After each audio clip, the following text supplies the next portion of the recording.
Hello everyone! A pleasant morning to all of you my dear tourists. I am Daniel Katapang from Minska Traveling Tours, but you can call me Daniel for short. I will be your tour guide for today in exploring the beautiful province of Oriental Mindoro. I also want to introduce Mr. Martin, who will be our coach captain for today. He has 6 years in experience in driving, so let us assure that he can serve us the best and happy trip. And now let us have the head count. 1, 2, 3, 4, 5, 10. We are all 10. Great! And before we start in our trip, let me remind you some friendly reminders. First, synchronize your time with my time so no one will left behind. By the way, our time now is 8:30 in the morning. And second, we have here a whistle. If you hear me whistle once like this, that means that you can go outside the bus, roam around, and enjoy the facility. But if you hear me whistle twice like this, and you see the flag is raising like this, that means that you have to go inside the bus because we are heading in our next destination. And another reminders are, take nothing but pictures and leave nothing except footprints. And by the way, we have here a little garbage bag. You can use it if you don't have. And I have here a little medicine kit for our safety. And be sure to walk in pair so no one will get lost. And the last, and please wear your face mask properly and practice social distancing. And now, we are about to start our trip here in the beautiful province of Oriental Mindoro. But did you know that Mindoro came from the words Mina de Oro? It's how the Spaniards used to call it before because Mindoro was the repository of gold. And another information, Mindoro is the 7th largest island here in the Philippines with a total land area of 10,571 kilometers square. And another information again, Mindoro is one of the large producer of rice, corn, coconut, banana, vegetables, and other fruits such as rambutan, lanzones, uloy, and many more. And luckily, you can now see some of those fruits later in our trip. And now, we are still here in our starting point, which is the municipality of Bungabong.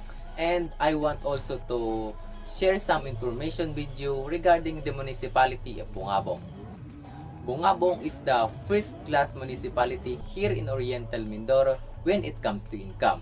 And also, Bungabong is the center of organic farming in which you can see large hectares of organic farming such as the Gabotero organic farming.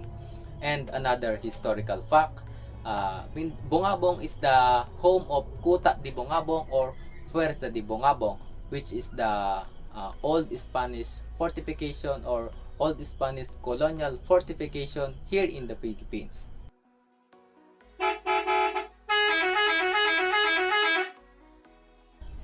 And just like what I have told you before, there you can see some fruits such as rambutan and many more. And I just want to remind you that we will have a long trip for today. And if you want to have some snacks, there you can buy some fruits by the vendors. This kind of roadside fruit store are common here in Oriental Mindoro, especially in the month of May and June, which is the fruiting season of some fruits such as rambutan, durian, and manga, and many more. Is that delicious? Right. Oh, did you see that? That is the Nahon Lake. Nahon Lake is one of the freshwater lake here in Oriental Mindoro, in which is the Nahon Lake is the 5th largest lake in the Philippines. Hunting and fishing inside the wildlife sanctuary is regulated by the National Park personnel.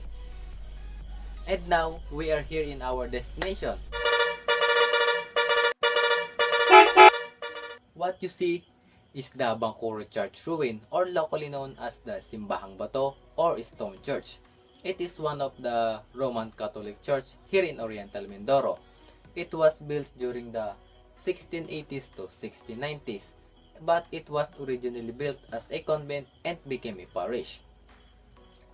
In 1842, the Asuntos de Moro or the Great Raid in Mindoro destroyed the first settlement of Bangkoro by the Moro invaders. And because of this, the church not only served as a home for the worship but also serve as fort and refuge for the locals. Are you guys enjoying? Great! Oh, look at there! Can you see that? That is the Mount Halcon, which is the highest peak here in Mindoro. Mount Halcon has an elevation of 2,586 meters above sea level. And did you know that Mount Halcon is the 80th highest peak in the Philippines? But not only that, because Mount Halcon is the 37th highest peak of an island on Earth. That is great, right? And now we are here in our last destination. We are now here in one of the famous attractions here in Oriental Mindoro, which is the Tamaraw Falls. This falls named after the Mindoro dwarf buffalo called Tamaraw. And if you don't know, Tamaraw is an endangered and rare species that you can only find here in Mindoro. My dear tourists, sad to say that this part is the end of our informative tour.